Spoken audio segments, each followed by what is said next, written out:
Hello friends, నా పేరు విజయభాస్కర్.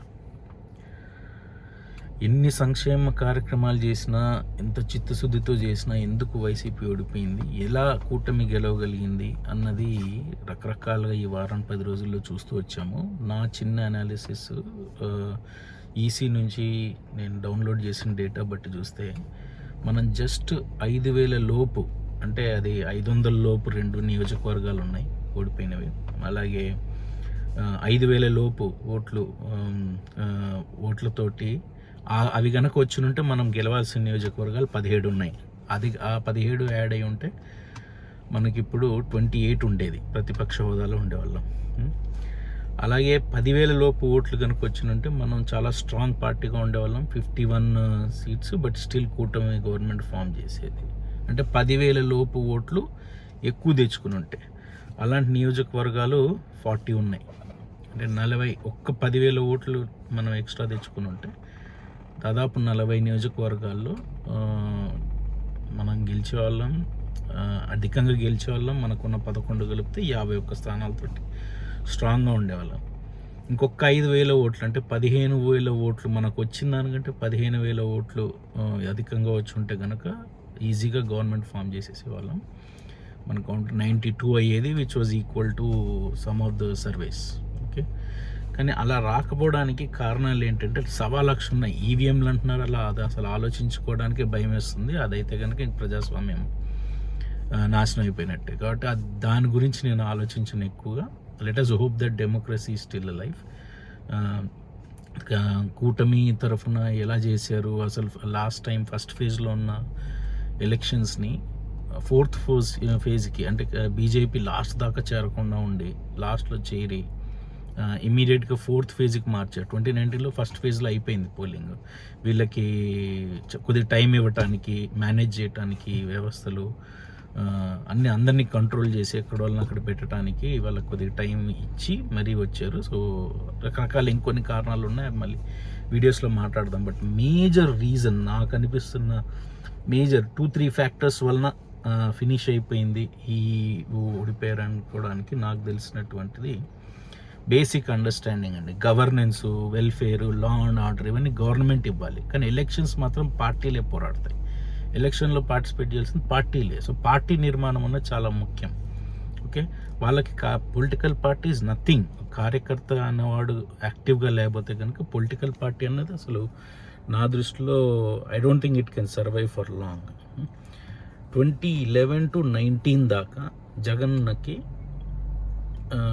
ఈగ వాళ్ళని ఇవ్వకుండా చూసుకున్నది వాలంటరీ సోషల్ మీడియా యాక్టివిస్ట్స్. అంటే వైఎస్ఆర్ మీద గౌరవంతో, జగన్ మీద నమ్మకంతో ఆయన వెనుక నిలబడ్డ వాళ్ళు, వాలంటరీగా వచ్చిన సోషల్ మీడియా వారియర్స్. వాళ్ళు మనం లూజ్ అయిపోయాం. ఓకే, గెలిచిన తర్వాత వాళ్ళని కలవటం, పిలవటం ఇవన్నీ ఏవి లేవు. సో నాకు తెలిసి చాలామంది నేనంటే బ్యాక్గ్రౌండ్లో కమెంట్స్లో లేకపోతే సోషల్ మీడియా పోస్ట్స్లో యాక్టివ్గా ఉంటాను, కానీ డైరెక్ట్గా ఇన్వాల్వ్ అయిన వాళ్ళు, డెడికేట్ చేసిన వాళ్ళు చాలామంది నాకు తెలిసిన వాళ్ళు కనుమరుగైపోయారు. అదొకటండి.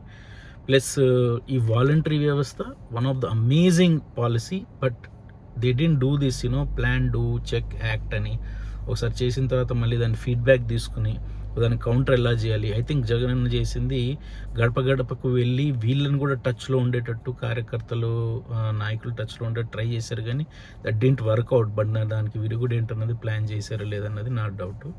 సో దట్ ఆ వాలంటరీ పాలసీని కాస్త రివైజ్ చేసి కార్యకర్తలను దాంట్లో ఇన్వాల్వ్ చేసి ఎలా మరి చేయాలన్నది. ఎందుకంటే కార్యకర్తస్ బికేమ్ ఇయర్ బెనిఫిషియరీస్ అనమాట. వాళ్ళు కూడా ఆ వాలంటరీ సర్వీస్ చేసే 50 ఏళ్లలో ఒకరిలాగా మిగిలిపోయారు, కానీ వాళ్ళు పార్టీ తరఫున ప్రజలకి మేము చేస్తున్నాము అన్న ఆ ప్రైడ్, రెస్పాన్సిబిలిటీ వాళ్ళకి లేకుండా అయిపోయింది. తద్వారా ఎమ్మెల్యేస్ కూడా అదే పరిస్థితి అయిపోయింది. వాళ్ళ రూలింగ్ పార్టీ రిప్రజెంటేటివ్స్ మేము మీకు హెల్ప్ చేస్తామనే ఇది మైలేజ్ రావడానికి ఇదైపోయింది. అనదర్ థింగ్ ఇస్, కొంతమంది కార్యకర్తలు, సానుభూతి పరులకి కొన్ని ప్రాబ్లమ్స్ ఉన్నప్పుడు ఓ మాట సాయం చేస్తే అయిపోతుంది అన్నప్పుడు కూడా చాలామంది పార్టీలో క్లోజ్ సర్కిల్లో వాళ్ళు నిజమే చెప్పాలి, it is hurting, but they didn't take it seriously. So దానివల్ల కూడా కాస్త ఇది అయిపోయింది. జగన్ అన్నకి only filtered and polished information, వచ్చేసింది, పాస్ అయ్యింది. That was allowed. సో దానికి రీజన్స్ ఎవరైనా కూడా రెస్పాన్సిబిలిటీ జగన్ అనేదే కాబట్టి ఆయన కష్టపడాల్సింది కూడా ఆయనే. ఆయన ఒక్కడే కష్టపడి ఒక స్టేజ్కి తెచ్చాడు. ఆయన చుట్టూ ఉన్న మనుషులు they were riding on his success, but they didn't realize that we have to keep him there for 10 years. కాబట్టి మన దగ్గరకు వచ్చిన వాళ్ళకి ఎలా చేయాలి, ఎలా మనం సపోర్ట్ చేయాలన్నది బహుశా అక్కడ కాస్త డిస్కనెక్ట్ అయింది. అందరికీ అదే మెంటాలిటీ జగన్ లాగా ఉండాలని అనుకోవడం కష్టమే కానీ, but he should have done something there. Major ఇప్పుడు నేను చెప్పిన 500 ఓట్లు వచ్చుంటే మనం గెలిచే వాళ్ళం, 4000 ఓట్లు వచ్చుంటే, 5000 10,000 ఓట్లు వచ్చుంటే మనకు పొజిషన్లోకి వెళ్ళే వాళ్ళం అనడానికి మెయిన్ కారణం లిక్కర్ పాలసీ అండి. అంటే చాలా మంచి ఉద్దేశంతో తెచ్చారు జగనన్న. ఆయన స్టార్టింగ్ నుంచి అదే చెప్తున్నాడు, ముట్టుకోవాలంటే కాలిపోయేటట్టు ఉండాలి, అసలు దాని మీద ఇంట్రెస్ట్ పోవాలి, అది తాగాలంటే అది దొరకడానికి దుర్భరంగా ఉండాలి, ఆ పొజిషన్లో తేవాలని ఆయన చెప్తున్నాడు. But he is a customer, ultimately customer. When a customer pays something he should get the product he wants. Okay, అది కాస్త మనం I think I should say that that was a problem. Customer దేవుడు. ₹1 ఇచ్చాడంటే ఆ ₹1.5 నాకు లాభం జరగాలి, నాకు సాటిస్ఫాక్షన్ ఉండాలనుకుంటాడు. అక్కడ we didn't satisfy our customer because government is selling the liquor. So we didn't satisfy our customer. ఈజీగా ప్రతి నియోజకవర్గంలో మనం చూసుకుంటే ఈ 70,000 80,000 1,00,000 ఆ పైనే ఉంటాయి ఓటర్స్ సంఖ్య. సో నేను చెప్పిన ఈ 10,000 15,000 లోపల కౌంటే చెప్తున్నాను నేను, 15,000 పైన చెప్పట్ల, 15,000 లోపల మనకు కనుక అధికంగా ఓట్లు వచ్చి ఉంటే గెలిచేసే వాళ్ళం, ప్రభుత్వం అనేది ఫామ్ అయ్యేది. I think in constituency of 1,00,000 people 15,000 మంది మందుబాబులను అయితే డెఫినెట్గా మనం గెలిచుండే వాళ్ళం, at least giving them the product they love. ఇంకొకటి నాకు అనిపించింది అంటే 2019 ఎలక్షన్స్ అప్పుడు పవన్ కళ్యాణ్ని కాస్త కటుగా మాట్లాడాల్సి వచ్చింది జగనన్న. కానీ తర్వాత ఆయన గురించి మాట్లాడి, అంటే అది తప్ప ఒప్ప రాజకీయ స్ట్రాటజీ అని నేను చెప్పను, కానీ ఐ థింక్ అనవసరంగా ఆయనకి హైలైట్ చేశారేమో అనిపించింది. Maybe we are trying, I don't know, కారణము పెద్దోళ్ళకే తెలియాలి. కానీ అనవసరంగా ఆయన గురించి జగన్ నోటితోటి మాట్లాడి అది కాస్త మైలేజ్ వాళ్ళకు కూడా ఒక పట్టుదల కలగడానికి కాస్త మనం కూడా కారణమే అని అనిపిస్తుంది. ఇక social media and propaganda,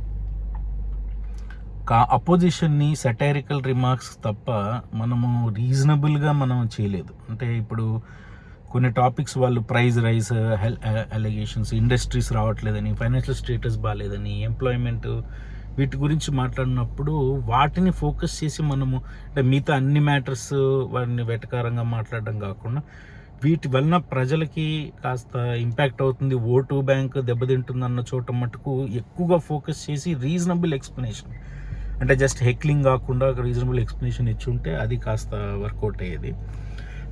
essential commodity prices, అంటే ఓ చేత్తో తీసుకుంటున్నాను నేను చాలా మందికి క్లోజ్ కోటరీ కూడా చెప్పాను.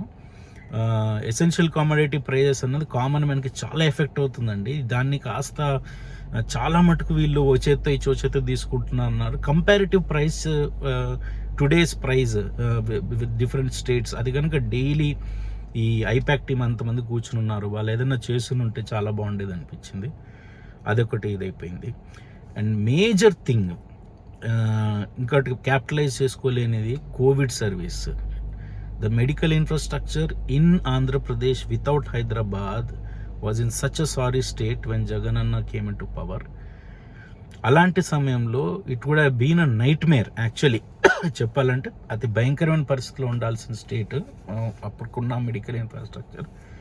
2 years పాటు అందరినీ లాక్కొచ్చాడు ఆయన, అందరినీ జాగ్రత్తగా తీసుకుని వచ్చారు వాలంటీర్స్ సాయంతో. దాన్ని ఎక్కడ even during the election campaign కూడా వాడలేదు. ఎలక్షన్ క్యాంపెయిన్లో కూడా మీకు కోవిడ్ గుర్తుందా, అదే మనం కాకుండా వేరే వాళ్ళు ఉంటే ఎలా అయ్యేది పరిస్థితి అని చెప్పి అందరికీ ఒకసారి అది రిమైండ్ చేస్తుంటే పోయేది. పబ్లిక్ మెమరీ చాలా తక్కువ, అంటే గుర్తుపెట్టుకుంటారా ఆ మూమెంట్, ఎవరైనా గుర్తు చేస్తే వెంటనే గుర్తొస్తుంది, కానీ you have to keep on reminding them and tell them what great job volunteers did and the party did. ఇంకోటి మన జగనన్న అధికారంలోకి వచ్చేసరికి వైఎస్ఆర్సీపీ అధికారంలోకి వచ్చి అరౌండ్ 3.75-4 lakhs గవర్నమెంట్ ఉద్యోగాలు ఉన్నాయి. ఇప్పుడు the count is around 5.5 to 6 lakhs అంటే సచివాలయ ఉద్యోగాలు కానీ ఒక్క దెబ్బతోటి ఆర్టీసీని గవర్నమెంట్ సంస్థగా మార్చి వాళ్ళని గవర్నమెంట్ ఉద్యోగాలు ఇవ్వటం కానీ almost 50% to the existing work force in the state government increase చేశారు. I don't think this was done by any government earlier. 50%. సరే వాళ్ళ క్యాడర్ ఏంటి, పే గ్రేడ్ ఏంటి, పే స్కేల్ ఏంటి తర్వాత పక్కన పెడితే 50% వర్క్ ఫోర్స్ని స్టేట్ గవర్నమెంట్లో ఇంక్రీజ్ చేయడం అన్నది it is not a joke. Okay, it never happened. I think so. Subject to correction, anybody can correct me if anybody Hess given more than that. I think we are more than that. 50% కంటే ఎక్కువ ఇచ్చారు. కానీ ఎక్కడండి అసలు APSRTC ఎన్ని పోరాటాలు చేసి మాకు కావాలని చెప్పేసి గవర్నమెంట్లో చేర్చండి ఎన్ని డెకేడ్స్గా వాళ్ళు అడుగుతుంటే ఇప్పుడు జగనన్న ఒక్క సంతకంతో చేశారు. ఆ సంతకం అంతా సింపుల్గా పక్కన పెట్టేశారు. No highlighting, nobody from APSRTC ఈ సంస్థల నుంచి సభలు పెట్టడం కానీ యూనియన్ నుంచి ఎంప్లాయీ ఏదీ లేదు. అదే ఆటో వాళ్ళకు ఒక చిన్నది ఏదైనా ఇస్తే థ్యాంక్ యూ సీఎం అని బోర్డులు పట్టించేవాళ్ళు లాస్ట్ టైం, గుర్తుందా? అది లేదు ప్రస్తుతానికి. సారీ, ఏసీలో ఉన్నాను, కొస్తా దగ్గు వస్తుంది. జగనన్న విద్యా దీవెన, అమ్మ ఒడి ఇలాంటి పథకాలండి, నాడు నేడు స్కీమ్స్. ఎందుకు అంటే పిల్లలు అంటే దోస్ ఆర్ నాట్ ఓటర్స్, గుర్తుపెట్టుకుని వాళ్ళు అసలు ఓటర్సే కాదు. వాళ్ళు ఓటర్ హక్కు వచ్చేసరికి 10 ఏళ్ళో పడుతుంది. అయినా సరే వాళ్ళకి ఇంత డబ్బులు ఖర్చు పెట్టారు. ఎందుకు అంటే స్కూల్ డ్రాపర్స్ తగ్గించడానికి అని చెప్పారు. కానీ ఇండైరెక్ట్గా చైల్డ్ లేబర్ని తగ్గించింది. అది చాలా మటుకు చైల్డ్ లేబర్ని తగ్గించింది. ఒక సోషల్ ప్రాబ్లమ్ని అడ్రస్ చేసింది. అది కవర్ చేయలేకపోయారు మెయిన్గా. ఈ 30 lakh హౌస్ డిస్ట్రిబ్యూషను నాకు కొద్దిగా కానీ కొన్ని చోట్ల అవ్వలేదు, పూర్తి అవ్వలేదు, ఏదో లీగల్ ఇష్యూస్ వచ్చాయి. దాన్ని ఎందుకు అవ్వట్లేదు అని జస్ట్ అంటే సటారికల్గా కోపంగా వీళ్ళు అడ్డబడ్ అలా కాకుండా ఈ కారణాల వల్ల అవ్వలేదు, నీట్గా as a news, as an information అది కాస్త ఎక్కువగా చెప్పునుంటే ప్రజలకి బాగుండేది అనిపించింది. Ports, small to medium enterprises, PF అకౌంట్స్లో ఇంక్రీజ్ అయ్యాయి చాలా మటుకు. ఉద్యోగాలే లేవన్నారు. ప్రైవేట్ ఏరియాలో కూడా ఈ 50% గవర్నమెంట్ జాబ్స్ ఇంక్రీజ్తో పాటు ఈ పిఎఫ్స్ వీటిలో కూడా ఇంక్రీజ్ కనిపిస్తుంది, which is a proof that ఉద్యోగాలు కూడా వస్తున్నాయి అనేసి. పోర్ట్స్ ద్వారా ఏ విధంగా అవుతుంది. బందర్ పోర్ట్ ఒకటి లాస్ట్ 6 months ఐ థింక్ కాస్త చేశారు, చూపించడానికి ట్రై చేశారు. మిగతా ఏది కూడా వర్క్ ప్రోగ్రెస్ కానీ ఇవన్నీ సరిగ్గా మంచి లేదు. అఫ్ కోర్స్ పోలవరం కంప్లీట్ చేయగలిగిన ఉంటే that would have been a wonder. అది కేంద్రం సహకరించలేదు. That's a different aspect. అటు సైడ్ నుంచి మనకి ఎలాగా అడ్డంకులు ఏర్పడిన వీడియో మాట్లాడినప్పుడు మాట్లాడతాను. But overall these are the things. Final master stroke ఏంటంటే వాళ్ళ సైడ్ నుంచి 2-3 పాయింట్లు చెప్పాలంటే నెగిటివ్ ప్రోటోకాల్ నెక్స్ట్ వీడియోలో మాట్లాడుకుందాం. చాలా చేశారు, ఏ విధంగా చేశారు అనేసి.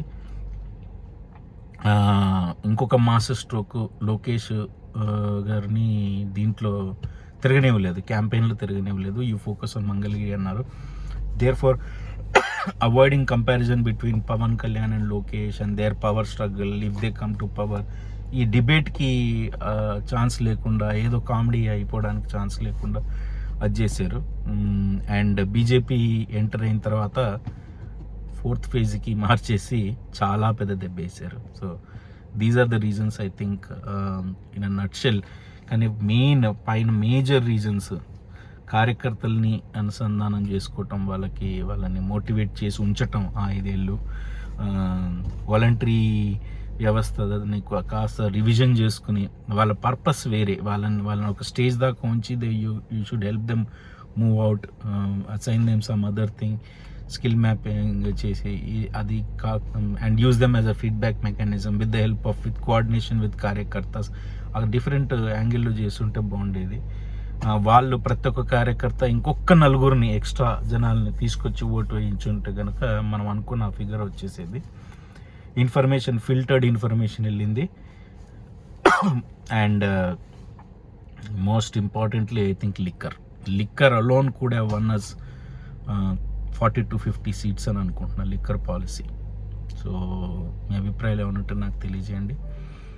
I'm trying to bring some more good videos. I will try to improve my content as well. So please like, share and subscribe. Thank you.